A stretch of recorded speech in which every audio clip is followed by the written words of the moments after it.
Hey everyone. Really excited to be doing this Facebook Live today with Jason Graystone. He's my mentor through the Tears of Freedom program, and I am totally stoked to have you on the show today, Jason. Can you give the audience a bit of background about yourself and who you are? Yeah, Jason Graystone. I'm a professional investor and a speculator as well. I trade the financial markets, and I'm also an entrepreneur. I became financially free at 29 years old, and since then I've been helping people better their finances, structure a solid and sustainable wealth creation or wealth portfolio so that they can do the same. That's awesome. Thanks for sharing. So your background, you've got two children, I believe, who have now, they've left school, is that right? They've both left school. Yeah, one's kind of left because he's old enough to leave, and the other one has left because he's just come out of school. We just pulled him out of school. Pulled him out of school. So is that, would you say that's unschooling then? You're trying to unschool your child? I wouldn't say unschooling, but so when my eldest son was my youngest son's age, we pulled him out of school as well. Yeah. Purely because school just wasn't serving them anymore. By the time you get to 12, 13 years old, you've kind of got the social element, you've got the social skills, you've got you know enough about the English language, you know enough about mathematics, you know enough about there's only certain things that you're going to need going forward. Like, I hated school, so unless you are waking up every morning dreaming of becoming an accountant or a lawyer or something that requires a grade, and you're motivated to do that, and you need to follow that kind of school system to get those grades that someone made up to put you into a category to get more grades. If you want to do that, that's great. My kids didn't. They didn't wake up wanting to be accountants or lawyers or doctors or anything like that. They're very creative, and they want to use their creativity and I want to help to guide them into areas that I feel they'll excel in. So that's what we did. Well, this whole episode, we're talking about living an inspired life, and I think when we're talking to obviously parents and parents in business in particularly, one of the worries we have as parents is the school system actually preparing our children for what is the real world? And it's a big worry. And I know you're a massive advocate for living an inspired life, and you're testament to that yourself and everything that you've achieved. And I want to take people back. So you were running, was it an electrician's business or an electrical contracting business before? Is that how you started? Kind of, yeah. It was an electrical. It was smart controls. So it was an electrical engineering contracting business. And yeah, I was running that from age 22. So most people aged 22 are not thinking about starting their own electrical contracting business or electrical engineering, shall we put it? So what kind of inspired you to do that? Yeah, I didn't really want to do that. So when I left school, I wanted to be a fireman, and you couldn't become a fireman until you was 18, or you couldn't enroll for the fire brigade until you was 18. So when I was 16, I left school, and my dad and my other family members were electricians. They worked in a company, and they kind of got me in a job, basically. And I went into the business, very quickly made the decision that I didn't want to be on the tools or kind of stay stagnant for very long. So I decided that I wanted to move up, and I thought, well, when I get into the fire brigade, I'm going to be able to do something on the side here and have the income, because you get 4 days on, 4 days off in the fire brigade. And I thought that'll be cool. I actually enjoyed the electrical engineering side and the software side, and I did enjoy that side of it, and I became quite good at it. So so by the time I was due to go into the fire brigade, by the time I got in and got accepted and got an offer, I was earning too much money, and it didn't make financial sense to me at the time, because I didn't hate what I did. but it didn't make financial sense to make the shift. So I ended up staying, and that's when I made the decision to start my own business, because I kind of had this plan that I was always going to do something, of my own and run some kind of business. And it was when we found out that we were going to have our first baby when I was very young, that's when I was like, right, now's the time. I have to make it work. Yeah, it's a massive inspiration, isn't it, with having children? It's difficult though, trying to balance work, running a business, and also being a good dad and a good husband. So is that why you transitioned more into the trading? Is that one? Yeah. So what happened was, when I was, I'd always been saving my money from 16 years old. That was something that was ingrained into me just from what I'd done. When I was 14, I did this little car wash on my council estate. And the way that I managed to accumulate money in that car wash and have friends work for me on that car wash opened my eyes to, actually, if you use money the right way, it can actually be very, very beneficial. It can leverage you. It can make you feel more free. And that was a taster when I was 14 years old of how using the money right way can give you prosperity. So I always saved. When I started working, I saved my money. And when I was 21, I kept saying, look, I'm going to be financially free. I'm going to do this, that, and the other. I'm going to be, we're going to be millionaires and all this kind of thing that you say when you're 21. And I would always talk about starting my own business, about, as if it was something that I was going to do, but I never quite got round to it. Anyway, when we found out that we were having a baby, what happened is I got a massive kick up the butt. A really big kick up the butt. It was like I wasn't ready. I didn't want a kid at that time. I didn't make any. I didn't pretend that I did either. I was like, I don't want a child now. And it really took me a long time to get my head around that, which was quite difficult for my wife at the time. All she wanted was support, but I was terrible. I didn't want to support that. I was a kid. Yeah. So I don't think you ever feel ready for that news, especially at that age. But I got my head around it, and I had this plan because I came from such an upbringing of no money, nothing, like literally nothing, like bailiffs knocking on your door, asking your electricity's run out. Me and my mum alone in this flat, and I have vivid memories of that. And I definitely didn't want that for my child, so I didn't feel like I was ready for a child. So when he came along, obviously it shook me up a little bit, and I put this plan together to replace my income in 20 years.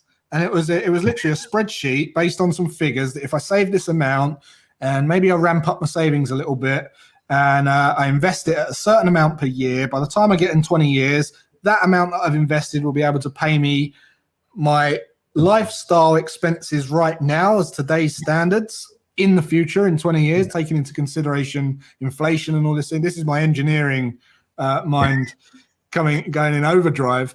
And then what happened was I had that in place. We had the child, and I was just obsessed with reducing this run of 20 years. So from that's where it started, this journey of, well, how can I get it down? Maybe if I increase my savings every 3 months and put real pressure on my lifestyle costs, what effect does that have? Does that bring it down? What if I can get better returns? And it was that point where one of the elements was controlling my income, so I could grow my income, because obviously the more that I could put in, the more I could save, the more I could invest, the more. So it was that point when I said, this is right. This is the thing I need to do. And if there's ever a time that I've got to make a business work, it's going to be at Christmas time, when everyone's got the debts and the January blues. We've just had a new baby. We just moved into a bigger house. I just handed in my notice over Christmas period, and that was it. I had 6 days when I went back to get out of there. I thought they were going to give me a month. They gave me 6 days, and that was it. Never looked back. And that was the start of my kind of quantum growth in income. And then obviously a lot of problems came along with that as well. So you said that you kind of got into that mindset of saving early on. Was that from something your parents taught you, or was that something that you read, or was it just something that you researched yourself? No, my parents, basically, I grew up on an estate where everyone just hated money, and they'd all do a syndicate lottery on a Friday, and then they'd spend all week moaning about money, and then on Friday they'd spend half hour talking about how it would be amazing to win the lottery, and then they'd go back to talking about how horrible it was, and so on and so on. And I remember I was 13 years old. I remember thinking there's something not right there. There's something not quite right.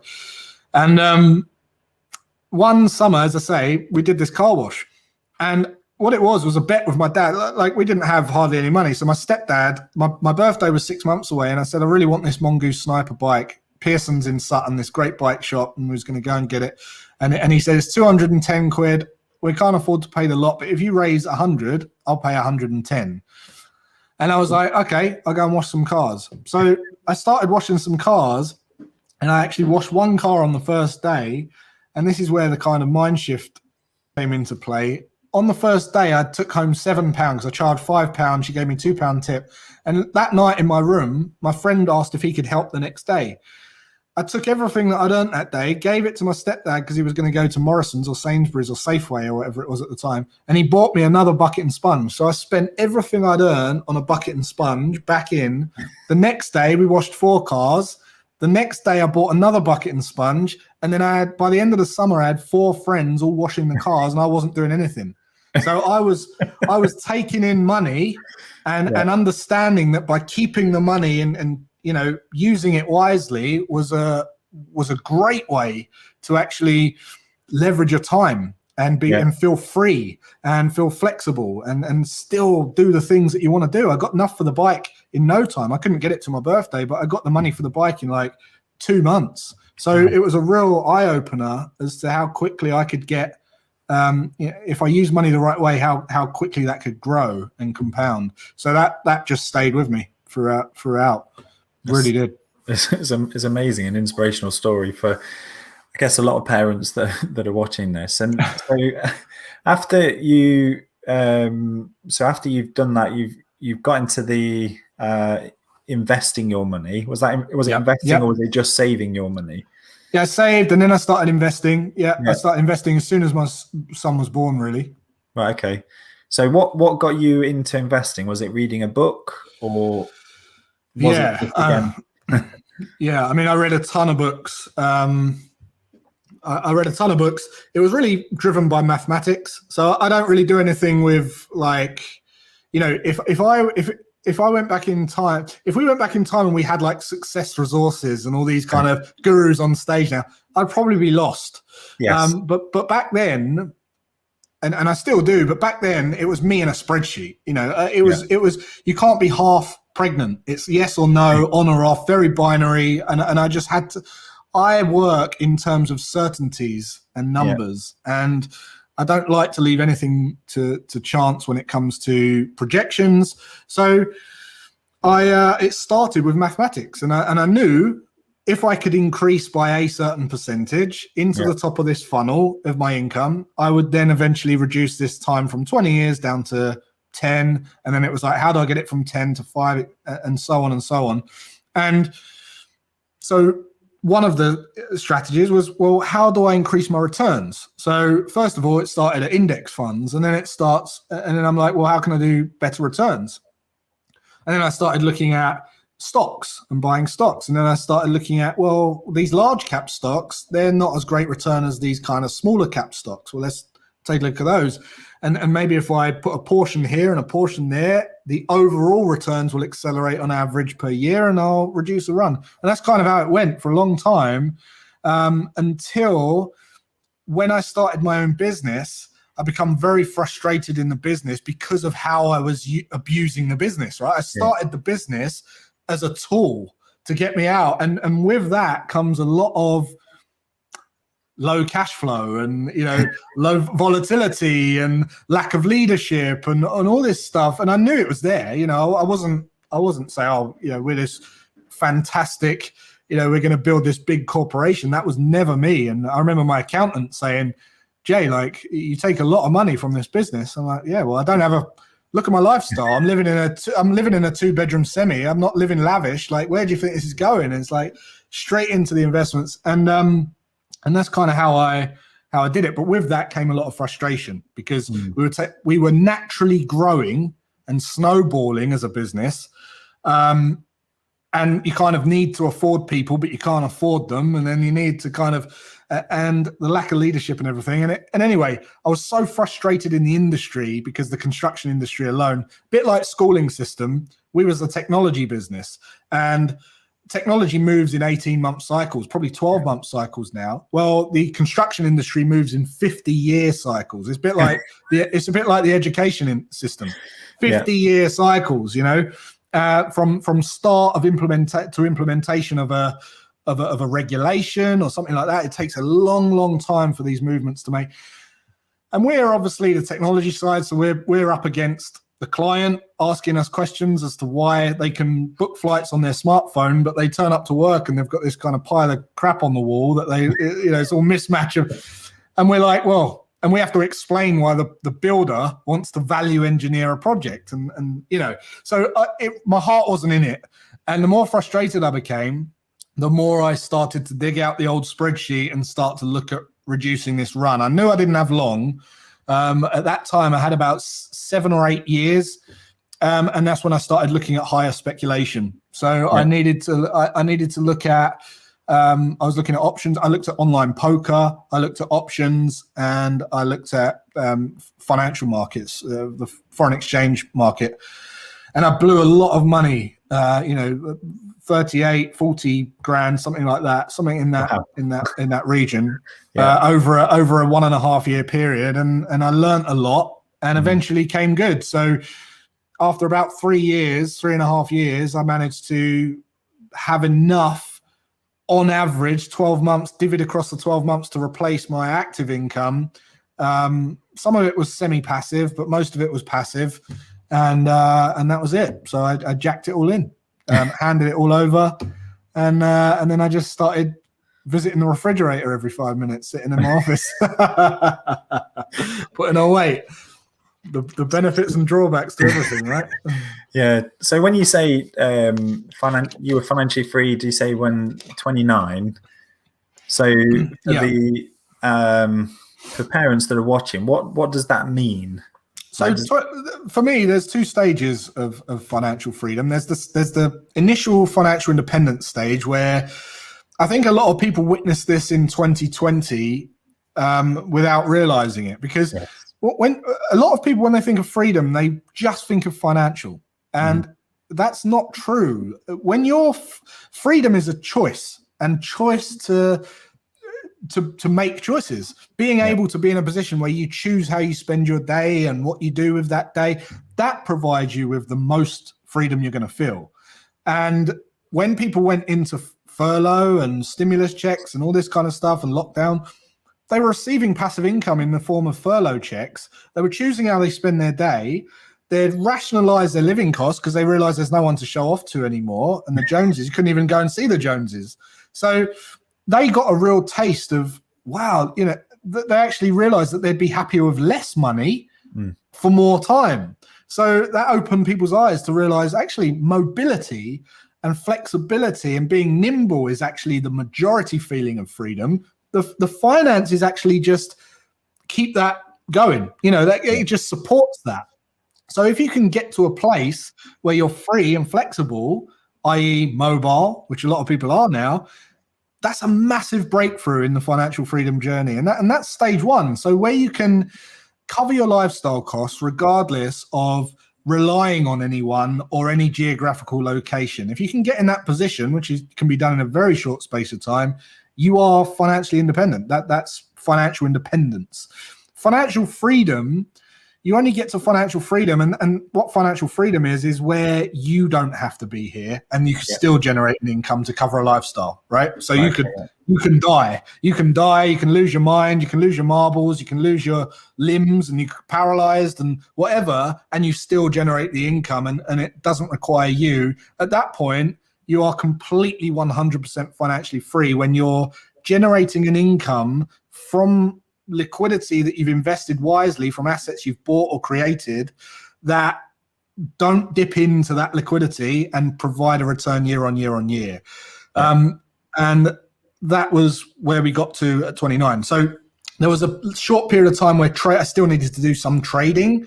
And then I turned that into swing trading, which was a lot, like took me 10 minutes a day. And now we're building, we're really going deep on algorithms now where that thing will just run and it won't require me, or I can manage, or I can teach other traders how to trade it for me. And then it becomes passive. So at that point, you become financially free, and financial freedom is being able to cover your lifestyle costs regardless of you. That's amazing. It's an amazing example, because I think a lot of people, they kind of have this image of this financial freedom is almost like just having £1 million or something. Yeah. But don't actually realize that, no, the mathematics is probably less than that. You've just got to have a vehicle that works. And exactly that. And people, the problem is people don't do the numbers. So that was where I was. That's where I was, really on the ball with the numbers. Because if you, like that example, what you just said, a lot of people do say, I'm going to be a millionaire when I'm 40, or a millionaire. I want £1 million, and they think that high net worth or a large amount of money is going to contribute to financial freedom. But financial freedom has nothing to do with how much money you've got or how much you earn if you don't manage it the right way. How many lottery winners do you see go broke? How many, Mike Tyson and football players, and you can go on and on and on with people that go broke because they're not managing their money. And I work with people on a daily in that position. But if you've got a goal to get £1 million, one thing that they just don't take into consideration is inflation. So like if you've got a goal to get $1 million in 20 years or something, in 20 years, you get the $1 million, but because of inflation, it's worth half of that. So you better be happy with half of that for the year. And then you divvy that up against 12 months. How long is that going to last you? Probably not very long, So taking into consideration inflation, working out just how much money or liquidity you've got and how much you're investing right now is a crucial thing to do, because it's potentially worth millions to you down the line. Just by not investing and not managing your money for a few months is worth millions to you down the line. And I can't stress enough how important it is to just start, So an important, I suppose, education is that some people may confuse investing and trading as the same thing. Yeah. So could you explain the difference between those?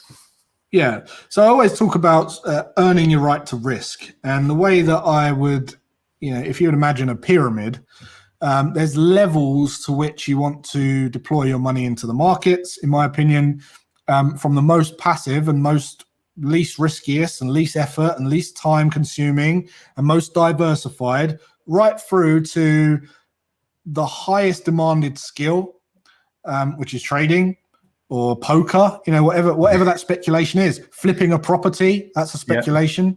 Whatever it might be, it will need time to develop the skill. It will need a lot of effort, a lot of resources, a lot of focus. There's higher leverage involved. You're going to have to be better at managing risk, at managing money, and with that comes better returns and greater returns. So investing is where you are investing in a market with the aim that it's going to go up, the asset's going to increase in value, and either pay you a dividend or a passive income, or you sell at a better price long time into the future, 10 years, say. Trading is buying and selling. So, it's much shorter term. You're using a skill to essentially identify supply and demand zones in the market, building rules around those supply and demand zones so that you've got a skewed reward to risk reward to risk profile in your favor. And, the probabilities of this move playing out, and you're betting against that happening. And you're right more than you're wrong. You're over time, you come out on top over time because of a skill that you've developed and a plan that you've put together to enable you to execute that live in the markets. That's trading. That's where there's just a winner and a loser. In investing, there's winners, right? You're investing to a business, they get the capital, they grow the business. Trading's very much winner loser. It's like it's no different to boxing or golf or whatever. It's you agree to participate in an arena, you go in, you use your skills, one comes out on top. That's it. So trading's very much short term, buy, sell. Investing is long term, buy and hold.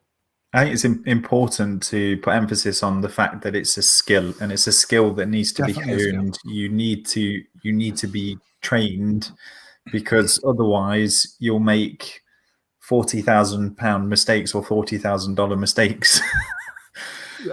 Definitely. My advice to most people is to, like, you'll get to a point where, like me, where you want to go into speculation or you want to kind of accelerate returns. Well, you might want to start with just putting 90% in investing and then 10% in speculation, and then test the water, see if you get good at it. My advice to most people is put 100% into investing and don't even bother, because most people can't outperform just investing in some large cap stocks or some index funds even. Most people can't do it. So unless it's something you're really interested in. Like for me, I love the markets. I love looking at charts and trends, and so for me it's like I just get up wanting to do it. So unless you're in that position, I would advise don't do it. Let someone else do that side of it if you want to have a finger in that pie. Because I know you've got the online trading education. What's that called? Yeah, is it tier one? Tier one trading. Yeah, we teach traders and coach traders. Yeah. And do you find that is helping people, and do you find that as a better way to start educating yourself about obviously the markets and how to trade, I guess? Yeah. What we built, I mean, it sounds weird telling people that I recommend you don't trade, considering I run a trading education business, but really I want people to be financially well off. I want people to be I want people to do what they want to do and live a life that's inspiring to them. And there's ways and means about structuring your wealth so you can do that without trying to chase a unicorn. What we try and attract at tier one is the right type of people so that we get results. And we teach traders, we go against what a lot of people, we're very contrarian in the way that we're not selling a golden goose strategy or anything like that. We're teaching people how to create trading businesses that work, how to develop a system, how to develop a strategy, how to work on your psychology, how to be your own trading coach, how to, here's a handful of systems that have an edge. Now here's how to make them your own, how you're going to have the most success implementing it into your lifestyle and your personality. And here's how to manage your money, and here's how to manage your risk. And, here's the support and the coaching. So by taking that approach, it took us a lot longer to get the right people.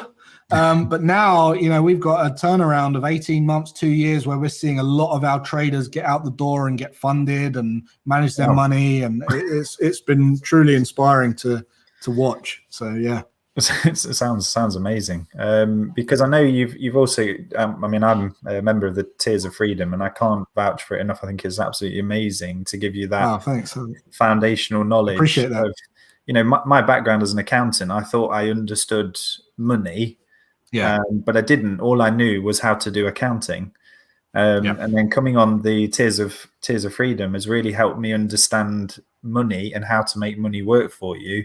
And get those foundational bits in place, because like you say, like that, the investing, we're investing regular now, we're investing for our children. Like, amazing. It's really interesting, because had we not done that, I mean, I can't swear on live, but we'd have been up the creek without a paddle. So we're very thankful for that. But do you think the Tiers of Freedom is a good place to start, or would you say there's a better place to start by from your background?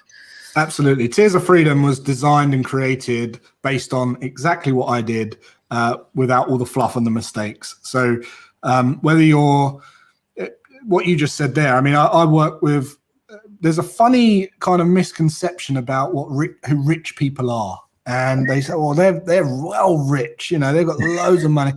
And, one of my neighbors was rich, and we worked out that if he lost his income today, he would radically have to change his lifestyle in just under a week. So, whether you're multimillionaire or you've got loads of money in the bank or you earn a lot of money, it doesn't necessarily mean that you're going to be wealthy and financially free and have good well-being, which is really, to me, what life's about. It's being able to cover your lifestyle costs regardless of having to work harder or longer, or being slave to someone to answer to, or going up and down like a yo-yo in your bank account each and every month. That's really not going to help you, and it's not going to.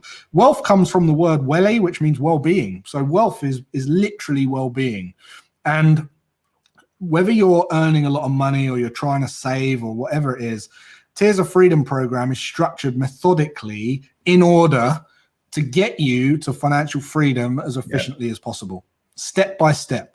And that is definitely where everyone should start. And my job now is just to try and get that message out to as many people as possible.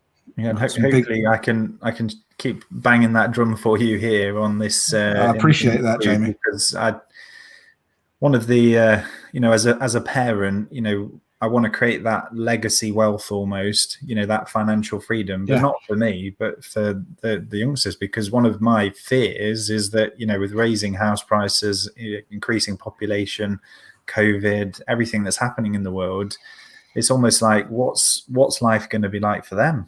Are they going to be able to buy a house? Will they, if I look at house prices now and think, for first time buyers, I've got an example of young people that I know currently buying a new house, and it's £280,000 to get on the market. And I'm like, you've got to earn a good amount of money to get on the property ladder at that. Where's that going to be in 10 years from now? Where's it going to be in 20 years from now? So Tobias will be 25 by then. Scary thinking about that, but 25 and maybe buying his first house, same age as I was when I bought my first house. But will he be able to do that? And so many. I had to use Bank of Mum and Dad, to get help. So I want to be in that position, and I want to help other parents be in that position to do that, to be able to support their family, to be able to say, look, if you want to get that house, this is how we can help support that. I also, there was an analogy you gave when you were talking about wealth. I'm sure it was you, and you're talking about somebody who had £1 million house, and they were saying that they considered themselves wealthy, but actually, if they utilize their money better, and it might be the neighbor that you were talking about, and you were saying that actually, if they'd have manage their money better, they wouldn't have to lose everything if they lost their job. They've got to continue to work and keep working to support this lifestyle. But I think there's countless stories like that I hear from. I just had a guy the other day who was, he basically said, I'm earning 355 grand a year. I've acclimatized to a lifestyle. Now I'm working 80 hours a week. I don't have any spare time. So there's countless stories, but one that does spring to mind is the taxi driver that picked me up from my house. And he picked me up from my house. He said, I love your house. I'm going to have a house like that one day. And my plan is to work 2 jobs until I can afford to pay that off mortgage free. And I went, oh, cool. That's awesome. And I said, then what will you do? And it was just like a comment, like, then what will you do with like your free time? Yeah. And I could see in his face that he'd never, ever given that a thought. And his face dropped, his expressions dropped. He went white. He went quiet, and he realized that actually, once you're mortgage free, all your money's in your house. Like, you've still got to go to work and pay for the upkeep of the house. And these houses can be quite expensive to upkeep. So all of a sudden he's like, wow, that isn't the goal, because how will I afford that? So we started talking about his current house, and he had something like 450 grand or 500 grand equity in his house, because he had a 100 grand mortgage on a 600 grand house, say, and he'd done all right to get that much equity in his home, but it was sitting there while he was working 2 jobs. And I said, imagine if you just took that equity and invested it at 10% per year passively, where you just automated the deposits off into an index fund, and that paid you 10% per year. That's a 45, 50 grand a year income without even chipping into the equity, and you're already financially free. You don't have to work. And he couldn't talk. He was like, yeah, I can't believe it. I can't believe it. He couldn't get his head round. Actually, it's okay to let go of a house. That's where you have to weigh up. Is it financial freedom you want? Is it a house you want? You know, because you can rent some pretty decent houses. So anyway, that was kind of a real mind shift. And again, it just comes down to people not doing the numbers, not taking into consideration the number. Like retirement's the best one, you know, where people go, like the average life expectancy is like 78 or 79 for a man. And if you're going to retire at 65, in the UK, the average pension pot's like 87 grand or something.